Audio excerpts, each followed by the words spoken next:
Everyone. Good evening. I'm Cynthia Hardy, Senior Vice President of Communications here at Columbia Housing, and it is a privilege to moderate this public hearing. We appreciate your presence for this vital discussion. Now, we've got a few housekeeping notes I want to let you guys know about. We've set aside about an hour for today's session, though we may conclude just a little bit early. Our agenda after these brief housekeeping notes, we're going to hear from our CEO, Mrs. Jessica Preston, who's going to provide us an overview. And this will be followed by Talisha Stewart discussing our agency's strategic goals and updates. And then Robin Hudson, our development compliance manager, will end the presentation with a development update. As you listen, we want you to jot down questions. At the end, we'll do a Q&A. And for those of you all who are joining us virtually, if you would post your questions to the chat box, we will make sure that those issues are addressed as well. We want everyone to know that our session today is being recorded for later viewing, so others can view the important discussion. We ask that you make sure your phones are on vibrate, turn them off, or so that they don't make noise. And of course, if you are joining us virtually, we want to make sure that we are muted. This concludes our housekeeping notes, and make sure you write those questions down. We usually have a good, lively discussion. At this time, it gives me pleasure to welcome and to introduce our Chief Executive Officer. Please join me in welcoming our Chief Executive Officer, Mrs. Jessica Preston. Ms. Preston. Yeah, well, good afternoon, everyone. We are so glad that everyone is gathered here today. On behalf of Columbia Housing's Board of Commissioners and staff, I extend my warmest welcome to everyone joining us today for our annual plan presentation for fiscal years 26 and 27. Our annual plan serves as a comprehensive guide to our policies, programs, and operations aimed at achieving our goals for the families we serve in Richland County and the City of Columbia. It encompasses our efforts to support over 18,000 housing residents alongside a broad array of training programs and activities designed to empower our residents. I am proud to say at Columbia Housing, we are not just a builder of places, but we are builders of people. Continuing our agenda, I am pleased to introduce our Senior Vice President of Strategic Initiatives and Resident Services, Ms. Talisha Stewart. Ms. Stewart is instrumental in delivering our direct services to our residents. Ms. Stewart.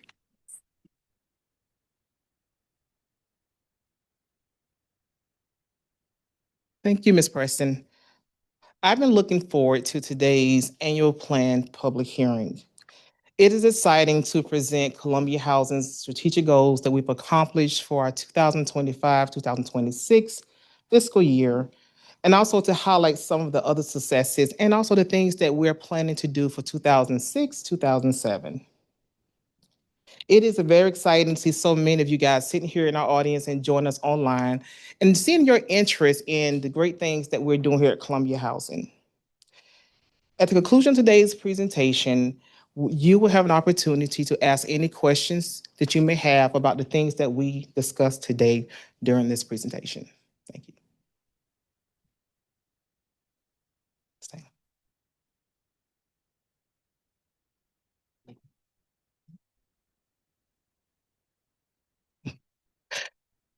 Thank you, Lee. So I'll begin this presentation to tell you about the mission and the vision for Columbia Housing. Our mission is to provide quality, affordable housing opportunities as a strong foundation for all to thrive.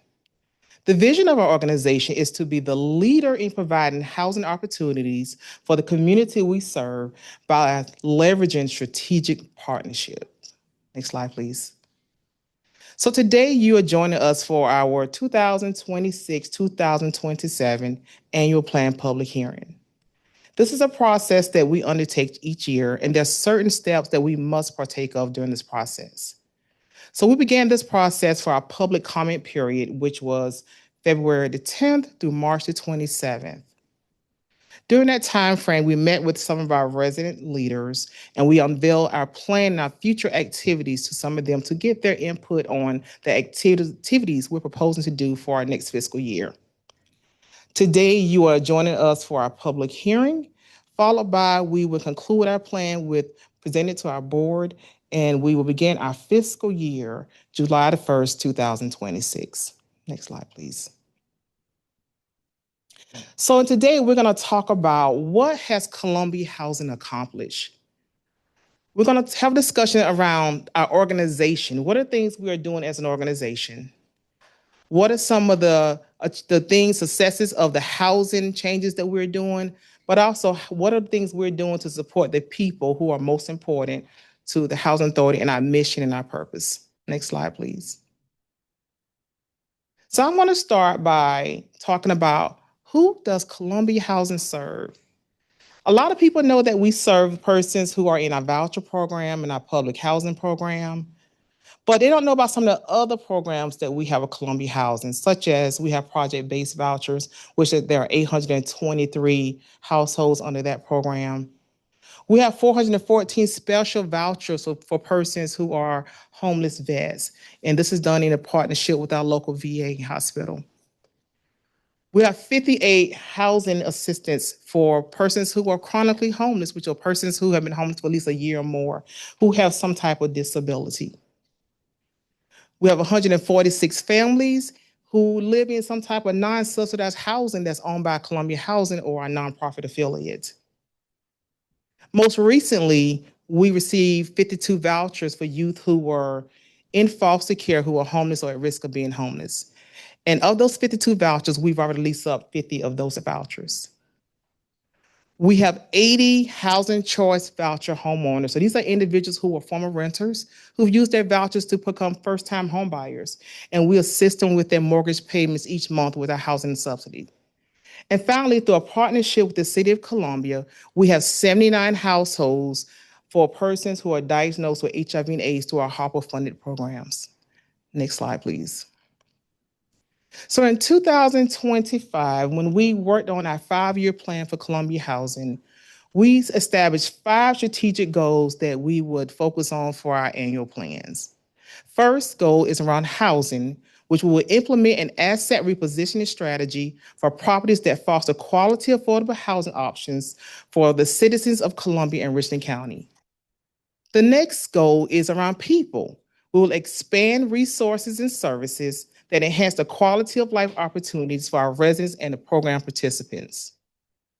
Our communications goal is we will use Columbia Housing's communication mediums to increase awareness of programs and also services. Our fourth goal is our organizational excellence, which we maintain an organization of excellence as the premier leader of affordable housing within the City of Columbia and Richland County. And finally, our fifth goal is fiscal stability. We will ensure the future viability of Columbia Housing to continue to meet the housing need and demands of this area. Next slide, please. So for our first goal, we will talk about what are some things we have done to accomplish our housing goal, which is to implement an asset repositioning strategy for the properties that foster affordable housing options for Richland County and City of Columbia. Next slide, please. So I'm glad to talk about some of our wins. Our first housing win is that we have closed 6 projects to date. 3 are our low-income tax credit housing projects, and the other 3 are projects that are owned by Columbia Housing, our nonprofit affiliate.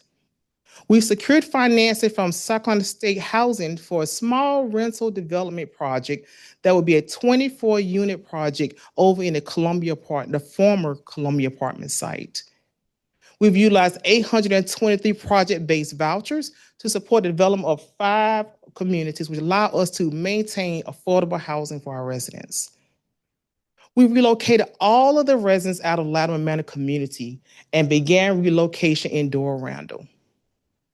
And we did this within a matter of a couple of months. We're moving tenants into the renovated units at Hammond Village and also the Lewis Scott Court. We developed partnerships with Richland County to renovate public housing single-family homes and increase access to affordable home ownership opportunities within the Richland County area. And also, we've leased 50 out of 52 foster youth to independence vouchers, and we secured $50,000 worth of community development block grant funds from Richland County to assist those youth with security deposits and application fees to eliminate any barriers to getting them housed. Next slide, please. Our next goal is about people. So our goal is to expand resources and services that enhance the quality of life opportunities for residents and our program participants. Next slide. So for our people goals, some of our wins are we won 6 national awards from the National Association of Housing and Redevelopment Officials for some of our resident-focused programs. Two of those awards were actually awards of excellence. We expanded relationships with partners to bridge the gaps in services in the areas of food insecurity, education, workforce development, financial literacy, and also youth services. We assisted 18 residents to become homeowners through our Housing Choice Voucher Homeownership Program and also our Family Self-Sufficiency Program. We built the capacity of our resident services staff by investing in training, identifying the most significant needs of residents, and bringing on new programs and resources for our families. And also, we excelled in providing programs centered on youth development, education, employment, and wellness for the kids who live in our housing properties. Next slide. Our third goal is communication. So we said we were going to use communication mediums to increase the awareness of programs and services for the families that we serve. So in doing so, what we decided to do was to facilitate strategies to maintain transparency of the operational and program level activities that are being conducted and offered by Columbia Housing. And we did this we used social media and our website as platforms to announce key agency milestones, employee and resident accomplishments. We implemented a focus on newsletter services to target residents with information about our agency's functions. And also we provided monthly notices to the Board of Commissioners of resident activities and events. So we've been working really hard to be transparent. Our next goal is organizational excellence, which will maintain an organization of excellence as the premier leader, and I say it again, premier leader of affordable housing within the city of Columbia and Richland County. So some of the things we've done internally to accomplish this goal is we've expanded our IT infrastructure to decrease the risk and support privacy protections for the residents and staff through cybersecurity awareness strategies. We promoted customer service by establishing standards for communications and customer relations. We've identified opportunities for growth and development, and we created strategies to address those areas. And finally, we've invested in our staff by providing industry-related job training to build their capacity and perform assigned duties. Our fifth and final goal is fiscal stability. We said that goal we were going to do is ensuring the viability of Columbia Housing to meet the housing demands. And we did this by creating operating procedures to reduce vacancy loss, improve rent collections, and control operating expenses without sacrificing quality. And this is on our property management side. We've restructured our maintenance department, hired additional personnel, investing in staff with training. We partner with Dominion Energy to winterize residents' homes to save on costs. We've implemented maintenance and helpful tips and services for our residents to teach them how to properly maintain their home in the most cost-effective manner. We created new partnerships and expanded funding resources with grants to fill in the gaps in services. And finally, we've ensured that the finance department is well-staffed and cross-training is performed to minimize risk due to staff changes. Those were the 5 goals that we established. Each year, we'll be evaluating our performance on those goals, and we will be reporting back to our residents and our stakeholders of our progress to accomplish those goals. Next, I'm going to highlight some of the plans that Columbia Housing has for fiscal year 2026-2027. So what should you expect? You should expect, one, some changes in payment standards and flat rents. And basically, because of the local fair market rents, which are published by HUD each year, we evaluate those rents and we do make those changes accordingly. So this is normally something we do on an annual basis. Also, we should expect some changes in maintenance charges schedule due to inflated costs of materials and supplies. We're working on increasing employment opportunities for our residents through various initiatives such as Section 3, but also building other partnerships that will allow jobs, education, and job training for our program participants. There will be opportunities for homeownership through our partnership with Richland County during the conversion of public housing single-family homes. We will continue to move some of our properties out of the public housing program into the Rental Assistance Demonstration Program, which also is known as RAD, and other repositioning strategies. We will request an additional allocation of foster youth to independence vouchers because we've leased up all but 52 of those vouchers, and there are many youth out there who still need affordable housing, who are in foster care and who are homeless. There will be policy changes to include landlord increasing standards and local preferences for the Housing Choice Voucher Program, and general policy changes for our public housing admissions and continued occupancy plan. And I'll go into a little more details about that shortly. We'll be adopting housing opportunities through Modernization Act policy standard changes. Again, that's called HOTMA. And this is some changes that HUD, regulatory changes that HUD is bringing for housing authorities across the country. And so these will help to streamline recertifications, but also be a benefit to many of our residents that we're serving.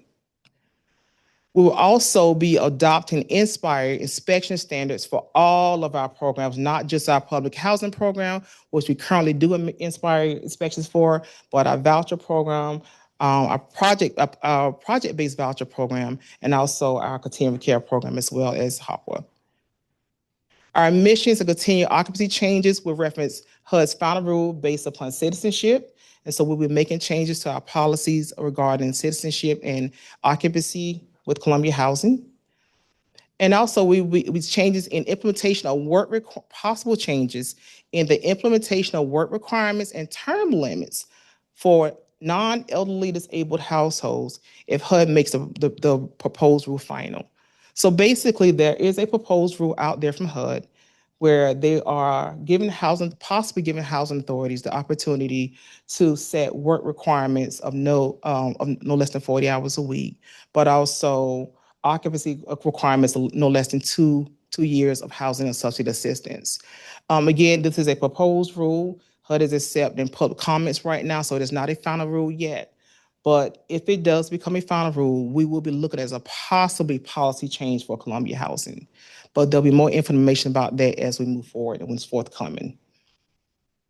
Next slide, please. So just some changes for our Housing Choice Voucher Program. So landlords will have to request their rent increases 60 days prior to the tenant's lease expiring. And if they do not make those changes prior to then they will have to wait until the next reexamination period. Some other policy changes for our voucher program that we're seeking to do is some new local preferences. So we have several programs, our foster youth programs, our HOPWA programs, which are the programs that serve persons who are diagnosed with HIV and AIDS, and this is grant funds received from the City of Columbia. And also our continuing care program, which is grant funds also through HUD for persons who are formerly homeless. And so because of some changes with some federal funds, it's no guarantee that the funding is going to continue to come, which has never been a guarantee. But we want to give some preferences to these populations, so just in case these grants are not funded, we can possibly put these people on our voucher waiting list and give them a preference to receive a voucher if vouchers are available. Again, if this doesn't happen and the fund is not there, these individuals could actually move into homelessness, and we want to prevent that from happening. Next slide, please. So some proposed changes for our public housing program. Again, these are some proposed changes. As a part of the annual plan process, we have to tell the public what we think we're going to do, we may do, but we're not guaranteed to do it. So I'm going to let you guys know that. So for public housing only, there may be changes in the requirement to inform property management of birth, adoption, or court-awarded custody within 30 days of occurrence. There'll be updates to the request for approval to add additional household members as a result of legal actions such as marriage, adoption, or legal custody. We will make some changes that include for the mixed status families, which are their families who may have one person who may be a citizen and another person may not be a citizen. Those are called mixed status families.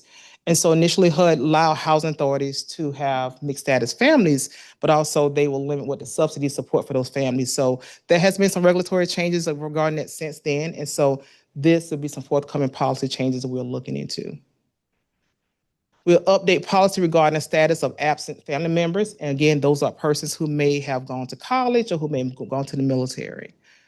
Some other update policy changes regarding retroactive rent and the requirement to report income within 10 business days of changes.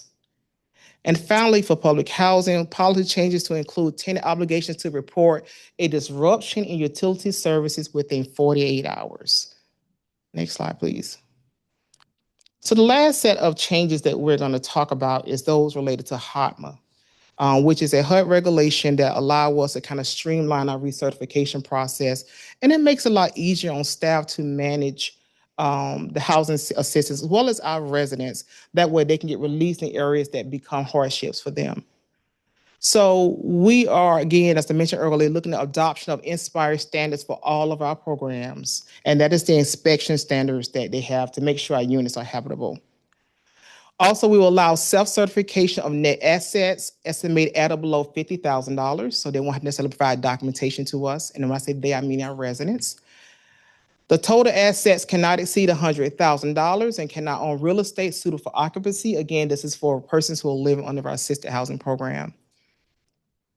For the interim income reviews, they will be performed only if the annual adjusted income decreases of more than 10%. So basically now our residents come in every year for certifications. And so with the new possible policy changes, they're saying, hey, unless it increases or decreases more than 10%, tenants do not have to always come in for those changes. We have streamlined recertifications every 3 years for households with 90% fixed income. And this particular lot of our persons who are elderly and disabled who may be receiving Social Security benefits. Instead of them coming in every year for their recertifications, if that's their only source of income, then they'll come every 3 years for their recertification. Also, we will add income and asset exclusions, including amounts received from the areas of Medicaid or state and local programs meant to keep family members in place with disabilities in the home, veteran aid and attendant care aid, and also distribution of principal from non-revocable trusts, including special needs trusts. Next slide, please. The last set of HOTMA changes we're looking at doing is verification consent forms should only be signed once for all adult household members. I think currently they're coming on an annual basis when they do research to sign those forms. The Enterprise Income Verification System, also known as EIV, is not required. So our families will be allowed to get other sources of verification from other federal programs of their income, which will make it a lot easier for them to verify their income. We increase state deductions from $400 to $525 for families with a head, co-head, or spouse who is elderly or disabled. And also, there may be some hardship exemptions, one for allowances for unreimbursed health care and medical care disability expenses, but also for child care expenses that continue to bring a hardship on our families. So again, this is what make it hopefully a lot easier on our residents. So that kind of concludes some of the possible policy changes we're looking at doing for 2026-27. Finally, at the last part of this presentation, we're going to talk about some of our development plans. So HUD does not allow public housing authorities to refinance or take out loans against our public housing properties. So whenever we have any capital needs, whether it's new roofs need to be done, new windows need to be replaced, if we don't have capital funds from HUD to make those renovations, it cannot happen. This is one of the reasons why we decided to create our repositioning strategy called Vision 2030 to rehab or renovate or change our public housing. So this will allow us to remove our public housing units from the public housing program and put it into a market where, of course, it'll be able to access debt and equity. But also, when there are major projects need to be done, we'll be able to borrow against the equity or to actually renovate those projects. So RAD is one of the frameworks that we will be using to reposition our properties. And we have several projects now that we've already repositioned with RAD, and we have others that are forthcoming. At this moment, I'm going to turn this over to our development expert, because that is not me, Ms. Robin Hudson, and she will provide you more information about some of the development plans we have for 2026-27. Thank you, Mr. Rick. Good afternoon, everyone, or evening now, I guess. Okay, so here we have public housing repositioning tools. These are just some of the tools that can be used in order to reposition the public housing. We have mixed finance. We have Section 18, which is which allows demolition or sell units that are obsolete or distressed. We have voluntary conversion, which is to remove the public housing from the ACC and convert to project base. And we also have RAD, which is rental assistance demonstration. Next slide, please. And now we're going to talk about some of the development projects that are underway or coming up in 26, 27. First, we have Latimer Manor. As Ms. Stewart stated, we vacated Latimer Manor the end of last year. Latimer Manor has been divided into 5 different phases for the units to be able to fund other projects. We have phase one. Phase one, we have 20 units going from Latimer Manor to fund 20 RAD-assisted units at Harbor Cove Homes, which many of you know as Capitol Heights and Bayberry Muse. It's currently under construction. Phase two is also off-site. We have 24 units from Latimer Manor is going to fund 24 assisted units at Oak Grove, which has a total of 96 units, and we'll get to that down a little bit lower. Phase three has 24 units from Latimer Manor, funded 24 RAD-assisted units at Willowbrook, which we will also get to in a few minutes farther down the slides. Phase four will be redeveloped on-site. 86 RAD units with a total of 234 units on site. And then phase five will be 46 units from Latimer Manor funded, 46 RAD units at Willow Creek. So as you can see, Latimer Manor has 200 units. We have several units transferring to the assistance on the units transferring to other properties, but we will build back on site more than what we currently had. So through this RAD repositioning, we actually multiply our affordable housing for families. Next, we have Dora Randall. Dora Randall, we have started relocating.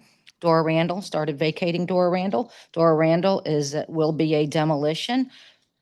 This also has some phasing. We have 2 different phases. Phase one, we have 28 of the assisted units went to go fund 28 units at Harbor Cove Homes. Then on phase two, we'll be on site. We'll have 24 RAD units on site with a total of 76 units. That will be called Summit at Belmont. That's also farther down. Next slide, please. Okay, the next thing we have is Harbor Cove Homes. Most of you know Harbor Cove Homes as Capitol and Bayberry. Harbor Cove Homes, the loan has closed and we are currently under construction. We're doing a major rehab on that property. Hammond Village, both Hammond Village and Lewis Scott Court are both rehabs. Lewis Scott Court, the rehabilitation has been completed on that. We are currently in the process of closing the construction permanent loan. Then Hammond Village also is currently under construction. Then we have Rosewood Hills. So when I stopped at Lewis Scott Court, that's all the projects that are currently under construction. Now we go to Rosewood. Rosewood Hills has 76 units. We have financial closing estimated sometime late summer. That will be a rehab on all 76 units. Shortly following that, we will have Celia Saxon, which will be closing approximately a month after Rosewood. Next slide, please. Then we go to the scattered sites. Scattered sites Scattered sites, actually, well, scattered sites is 305 units. It's actually 18 of our smaller properties. We will also do a rehab on those, which with also an estimated closing of fall of 2026. Then we have Willowbrook, Oak Grove at Hunt Club. Both of those properties are over behind Columbia Mall. They will be brand new constructions.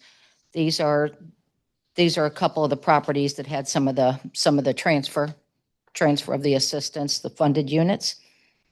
These will be over behind Columbia Mall, and they are actually in the process of closing. It says 3/26. We're actually closing right now. And then you have Summit at Belmont. Summit at Belmont will be the replacement that will be built back on the Dora Randall site. It will be 72 units, and it's also closing late this summer. Slide, please. And then we have our single-family homes. So currently, Columbia Housing has 200 single-family homes in our inventory. A portion of the homes will be rehabilitated through a partnership with Richland County, which we're very excited about. The homes will consist of a combination of rehabilitation, removing the units from public housing program, as well as some demolition. Some homes will convert to project-based voucher subsidy and lease purchase programs using Section 32 and/or HCV homeownership program. Next slide, please. And this concludes our annual plan. I think we're going to open it back up to questions now. Just point of clarification, Robin, when you were saying the properties were closing, you mean the loans are closing on? Yes, I'm sorry. The loans have closed. We have to close the loans before we do the construction. Yes. And then we also have other loans that are closing for future new construction. I know that's a lot of information. Thank you, Robin. I know that's a lot of information to take in. And there are a lot of moving parts in an agency like ours. We're the largest provider of affordable housing in the state. And just can't build them fast enough because the need is so great. So I see some faces in the audience that I know have questions, and I just want to welcome you all. Excuse me, who are visiting with us today. Lucinda, when you decided to come, what was on your mind? Well, first of all, good evening. I'm Lucinda Lutella on LLE Construction. Yeah, I am Dr. Lucinda Lutella. Thank you. That's right. Thank you, Lord. So first of all, I really wanted to hear, I am a product of Columbia and affordable housing. So I wanted to hear what was coming in the community as far as housing. I knew some of the properties was coming offline, like Dora Randall. And I knew that there's some new potential deals coming. I wanted to know what they were, where they're located. Also, that's the first part. The second part, I am a general contractor. So I have a construction company. I too want to know how can I participate in renovating some of the houses or even building them. So I'm here just to learn about, first of all, thank y'all. Okay, let me just stop right there. Thank you for even having the vision to bring new housing to our community, because you're right, there is such a great need, overwhelming need. We can't even keep up with the needs, right? So I do want to commend y'all from the Housing Authority for the work that you're doing to bring new housing to our community. Thank you, Lucinda. Also, you came in after several of you did. Jessica Preston is our new CEO here at Columbia Housing. And Chris, is there anything you want to say at this time? Sure, I can answer part of your question about how to register as a general contractor and possibly have opportunity to participate in some of our upcoming constructions activities. Once construction gets close, we will be working with our general contractors and hosting some job fairs to connect our GCs with local subs. And so we also have with our procurement department an opportunity to register to be on our procurement list. So as procurements come out, that we'll make sure that you get that and have an opportunity to respond to procurements that come out. So we'll make sure we get your contact information so you're on our mailing list for when those activities come up. Thank you. And Lucinda, can you give an update on any of your development projects that you have underway right now? Yeah, so we do have some opportunities, some work in pretty much in 2903, Mhm. North Main Corridor. Mhm. That's where I'm passionate about doing some new development there, which I'm glad y'all are doing through Orlando. This is right here, one of the developments that we're working on as well. And then, I have several partners that we are, buying older houses that are sitting either blighted or just in the community that need to be put back on the market. So, and we've also bought some scattered sites, so doing some infill development, throughout mostly 2923, because again, that's the area where I grew up. This is my sister, that's where we grew up. And, there's been very little to no development in that area. Simply because it's the lowest economic, zip code in the county does not mean we don't want nice, affordable, safe housing. So I prefer not to wait on other private developers to do it. We don't do it ourselves. All right. I appreciate you. Yeah, thank We have one of our board members here. I'm sorry I didn't acknowledge you initially when I started speaking. Would you like to say something, Commissioner Thank Jackson? you. I'm really excited about all that this team has put together. Y'all work hard. I mean, these ladies and all the other staff members at Columbia Housing work diligently to ensure that our community is taken care of. First and foremost, to our residents who we care about. And I hear what you're saying. I'm in the rooms. I hear the feedback. And y'all want to ensure that they have high quality house, that they have a high quality of life. And you don't look upon them just because of the circumstances over somebody different. And I see that commitment in everything that y'all do. Ladies, y'all did an outstanding job in your presentations. I was spoken with joy and pride.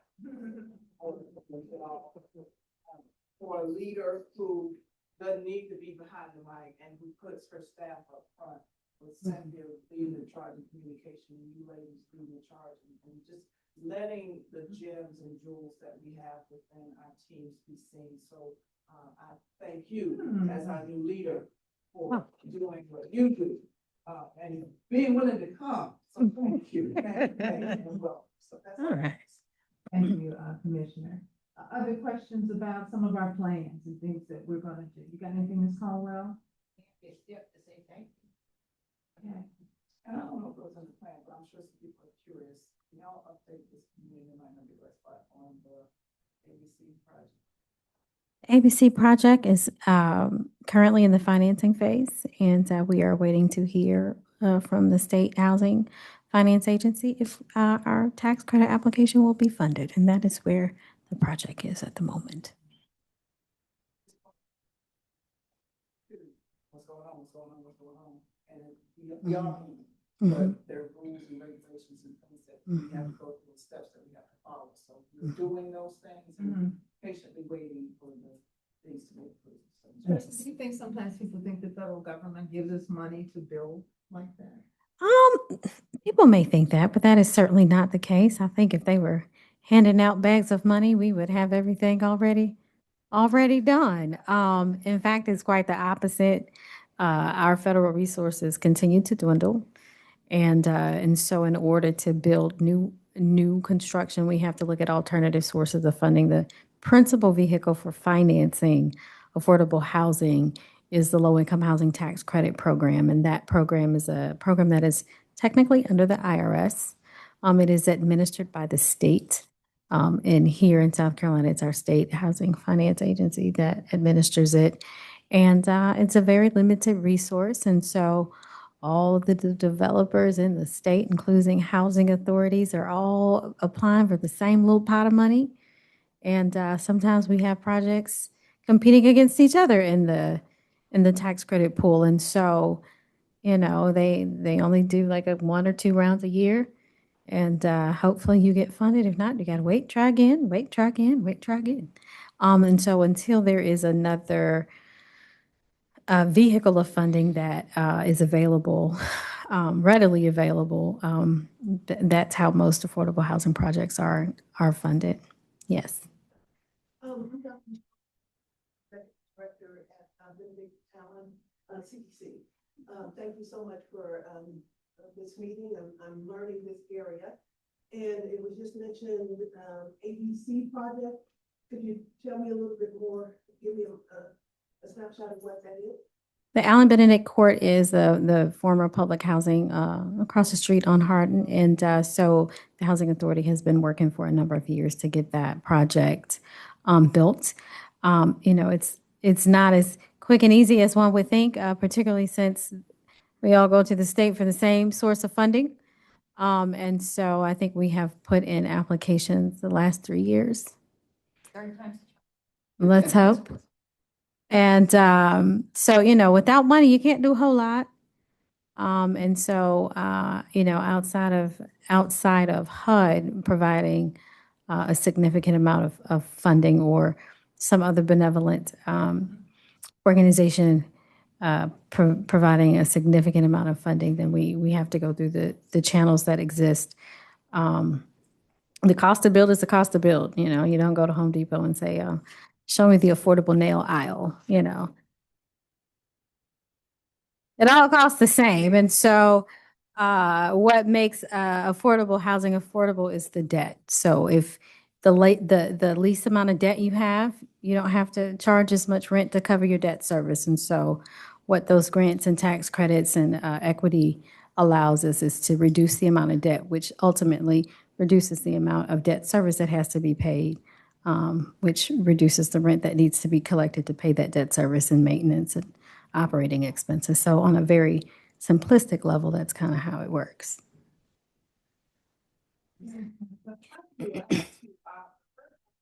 RAD program that you mentioned, where it would allow you to do public-private partnership. When you say private, I thought private finance, is that like private money lending? Or is it like even partner with your CDFI? What does that look like when it comes to the housing authority? So when we talk about public housing partnerships, it looks a lot of different ways.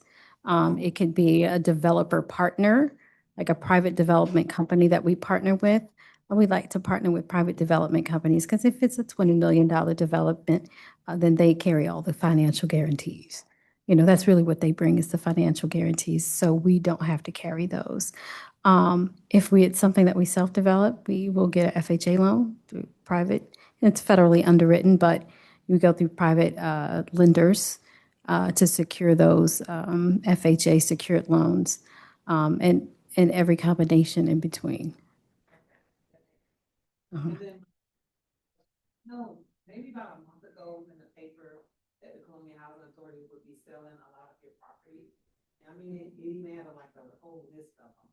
And we've also attended the Richland County program last week, last Friday.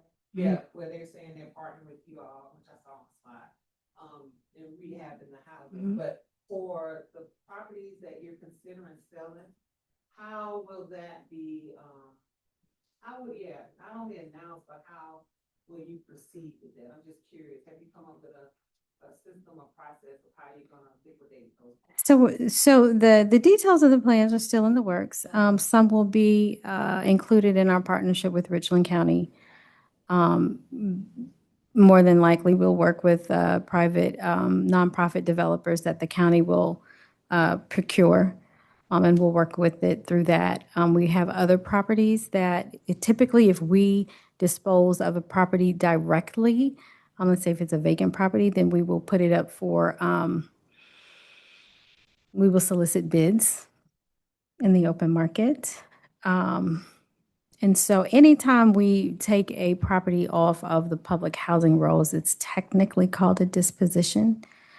Because once we take it off of the public housing rolls, whether we keep it ourselves or give it to a nonprofit or sell it for a profit, it goes through one of our subsidiary entities. And so it goes from the housing authority to a subsidiary entity that we own and then to something else. So it's slightly complicated. Yes. Ms. Caldwell?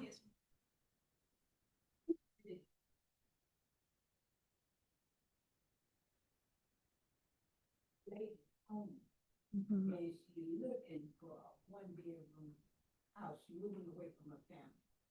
But she had transition right now. And she asked me if I knew any one-bedroom housing that was open. I said, no, but I can find out. So I think I need the address and because here Sunday, looking at me, I gotta have a house. Well, I'll talk a little bit on it, and then I'm going to punt that to Ms. Talisha Stewart, who manages our homeless programs. For our traditional public housing and voucher programs, you have to be on the waiting list. So we don't, as a housing authority, provide emergency housing. So everybody must be on the waiting list in order to be eligible for a public housing or a Section 8 voucher. Now, we do have some other programs, and I will let Ms. Stewart detail those. So you said that she's at Transitions? Okay, so if she's at Transitions, we're already working with them to get referrals for our continuum of care permanent supportive housing program. And that program is for persons who have been homeless for at least a year or more, who have some type of disability. And of course, one of those disabilities could be like substance abuse.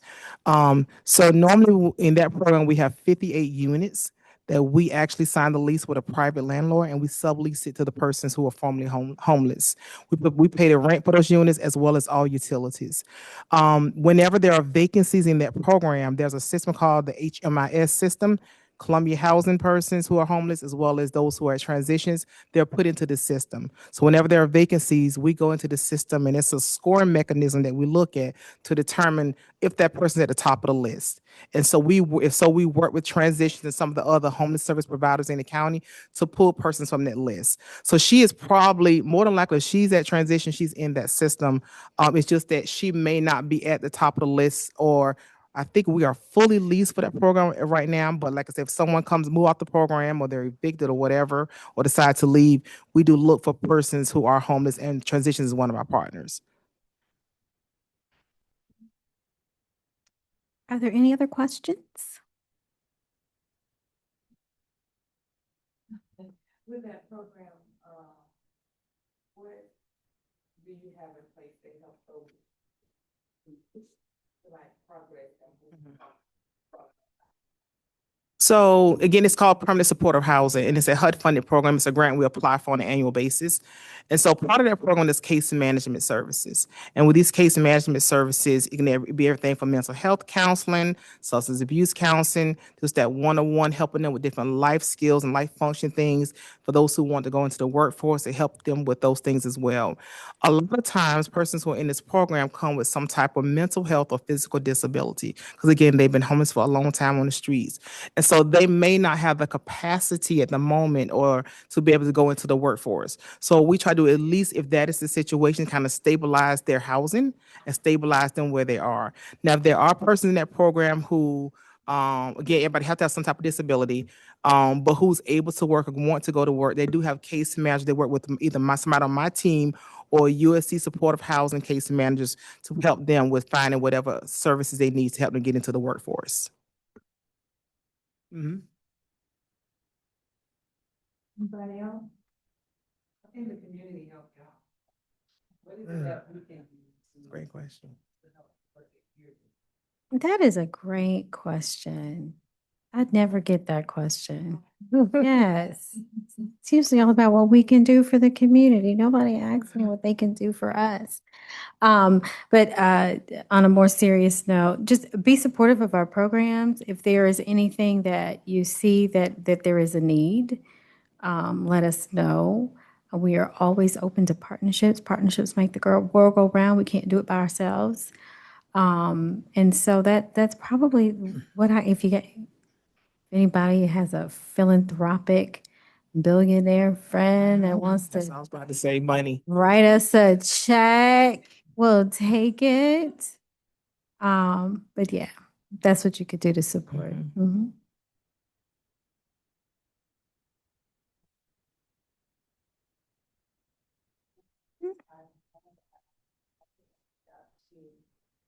You know, like when we have job fairs to follow through, you know, because we can have all the job fairs in the world and they could be very interested, but when it comes down to actually, you know, employing an individual, that they will have a job. That they show up for the job. That's really hard to push that And I know the housing authority, y'all have the section 3, but do you have an apprenticeship program? Do you have you thought about? Funny you should ask that question. We've actually been in conversations this week with Midland Tech. We had an apprenticeship program specifically for maintenance technicians, and it just kind of fizzled out. And so we are working on reinvigorating that. What I learned that I did not realize is that so my expectation was Midland Tech would send us people. And what I learned was that all of the people that are in the apprenticeship programs, they really come from the employers. And so I am excited to identify some of our maintenance technicians that can grow and learn from an apprenticeship program, because there really is not a population of people that wake up and say, I want to be a maintenance technician. And so, and we had some conversations this week about doing the same thing for property management, because that is also a career that we have very little interest in, particularly in our properties. Folks are real happy to go to a high-end luxury property and manage that, but income restricted, subsidized property, not so much. So, if we can't recruit them, then we grow them and train them ourselves. And so we're going to start talking about that. So,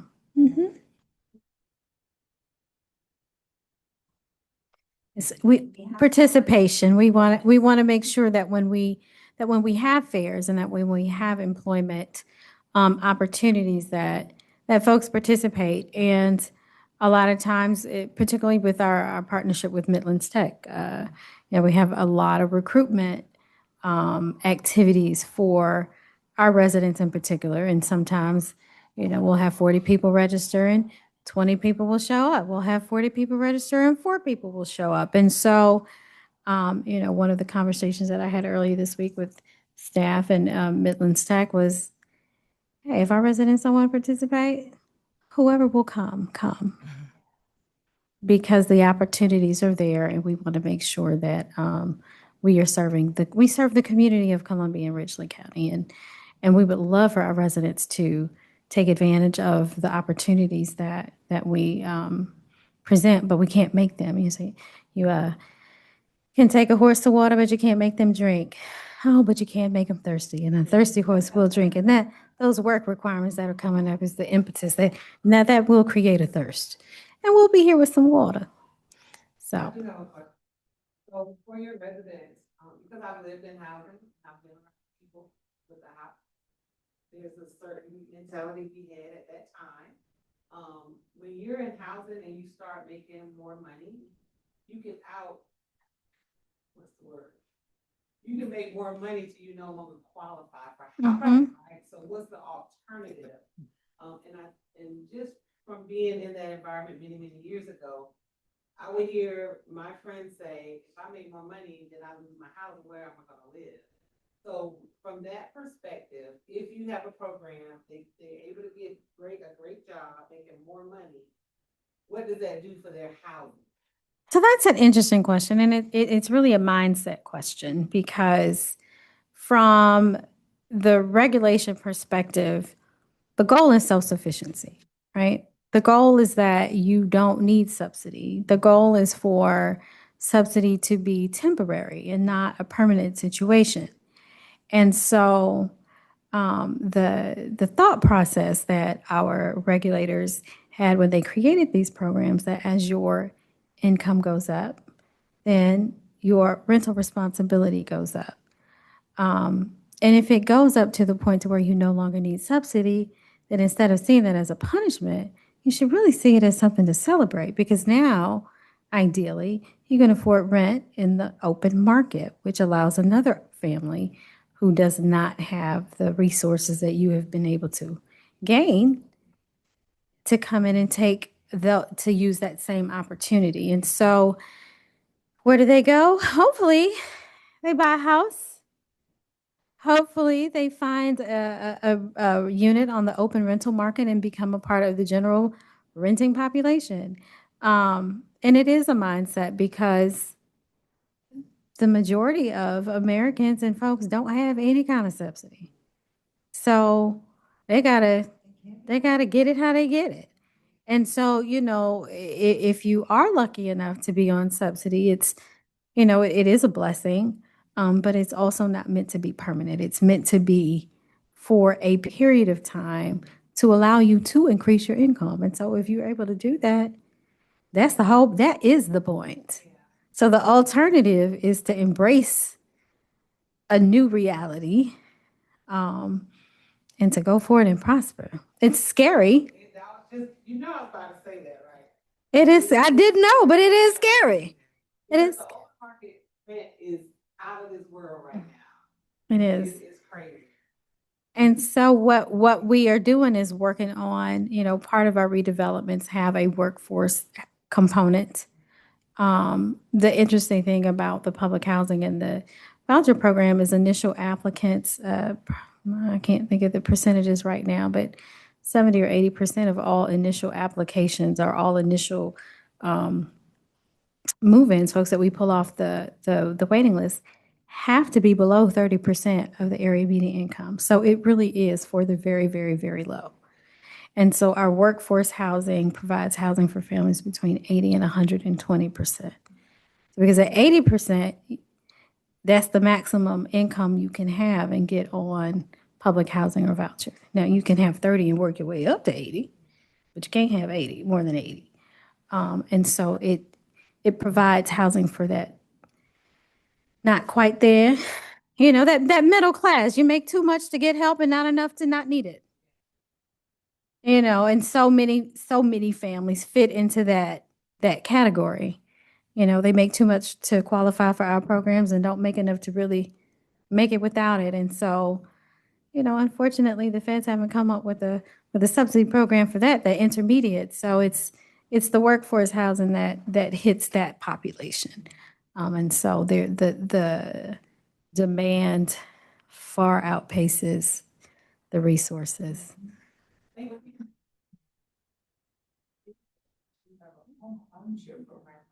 We do. We have a home ownership program with the voucher program. So there is a component of the Housing Choice Voucher Program that allows you to use your voucher for home ownership purposes. And banks underwrite it in different ways. That probably most common way that banks use the voucher is they will take the value of the voucher and count it as income, which increases your borrowing capacity. There is a term limit to that. It's not forever. And so, the goal is that you increase your income to where you don't need the subsidy. And so when that terms out, you're able to sustain your mortgage going forward. Mm-hmm. Yes, with all that said, we know what's happening in terms of what they qualify for when they start to move themselves hopefully out of the system. Do you all have any programs, because as you said, it's a mindset, do you have any programs that as they go from the 30 to the 80, you start to prepare them for that? Because I know living in Columbia, there's been a lot of people that just been in public houses. To me, it should be a bridge program, but they seem to think, and I think it's geared toward what Lucinda was saying, they know when they make more money, they gotta come out. So are there programs that you all take them through, or some kind of mindset changing opportunities that they may get to engage in while they're making it between that 30 and that 81%? So we have a number of programs within our resident services department. We have our family self-sufficiency program that is specific to our voucher families. And that program is like a case management program. And so the unique thing about the FSS program, it allows families to build an escrow account. So as your tenant rent increases, let's say when you start the program and you enroll in FSS, your tenant rent portion is $100. And over time, your income increases to where your tenant rent is now $200. That $100 difference is put in an escrow account each month. And it grows, and you are allowed to, you can use it to buy a home, to put on a down payment on a home. That's our ultimate goal for you. You can use it to pay for education. You could use it for things that promote self-sufficiency, and that is a wide variety of things. We encourage our participants to enroll in the FSS program. We can't make you. I would. And then for our public housing residents, we have a resident, our ROS program, and it's like FSS, but without the escrow. Without the escrow. Yes, ma'am.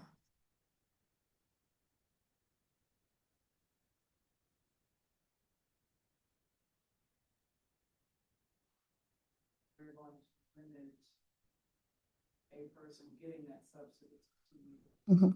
So there's, speak to that, how that. so it's a proposed rule. It has not yet become final.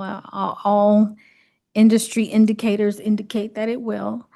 And so what it does, it allows housing authorities to create their own policies, because one thing that HUD did realize is that not all communities are different. We don't all have the same employment opportunities. We don't all have the same economic outlooks. And so housing authorities would be able to create their own policies regarding work requirements and regarding term limits. The proposed rule says that it would be a minimum of 2 years, so it could be a maximum of whatever you come up with. So it'd be interesting to see, what housing authorities decide to do across the country. Having worked in a few different places, depending on where you live, jobs could be plentiful or they could be non-existent. And so based on your local community, and you would form those policies and present them during your annual plans, like we're doing now, get feedback from the community, and move forward with implementation. There are a lot of caveats to it. It doesn't apply to your elderly or your disabled populations. If you are for the work requirement, if you were in school for a particular amount of time, then you are exempted from that. It's, for folks up to between 18 and 62. And there's some other details that proposed rule talks about for housing authorities who are not troubled and are not under receivership, would be able to create those policies. So this is just my thinking, because I have nothing to back it up, but I think HUD's going to see what happens and see how the programs roll out and see which ones are successful and which ones are not, and probably pick elements of those successful programs and probably create something that is mandatory and not optional. But I think the impetus for inspiring people to lose that fear, and once the safety net is gone, you have to, you gotta swim. And I think people do. I think people rise to the expectation that is set for them. And so a part of those proposed rules are ensuring that housing authorities have programs set to help gain employment, get those skills. I mean, we've had, Stuart can tell you, we've had employment opportunities and training programs for years. The challenge is not making the program available. The challenge is getting the people to participate in them. So, a little thirst might inspire some participation.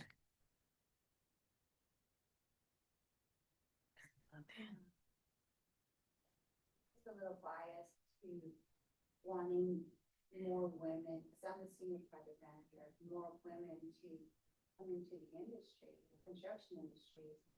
And we had a lot of women, but of all the 69 folks, only one was going to be hired, and then he didn't follow through with the employment. Other people, they just didn't.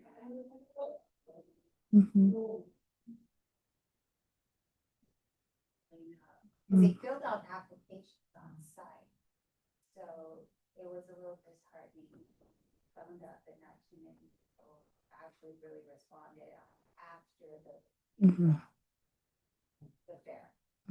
So one of the things we're working on, and we've kind of, I call it our from subsidy to self-sufficiency program, is to have a post-employment counseling piece. Because, we can bring the employee, we can train you, we can give you job training skills and soft skills and make sure you get a certificate. We could even bring somebody's arm and make them hire you. But it's that post-employment piece, making sure you understand what it's, the follow-up and, being able to deal with situations at work that may inspire you to want to quit instead of push through it. And so those things. So we're looking at all of those things and we're excited to work to implement those policies and programs, and always looking for good partners out there, good partners to hire our residents and good partners to help train our residents and good partners to, help support them in that process. So, any other questions? All right, they're being done. This is the time I turn it back over to you for your close. All right. Well, I just want to thank everybody for coming today and sharing your questions and having a really great, robust conversation around our policies and proposed policies and things that may happen but may not. We'll wait and see. Thank you so much for your time and your participation. Everybody have an amazing evening. Thank you. All right, 6:00.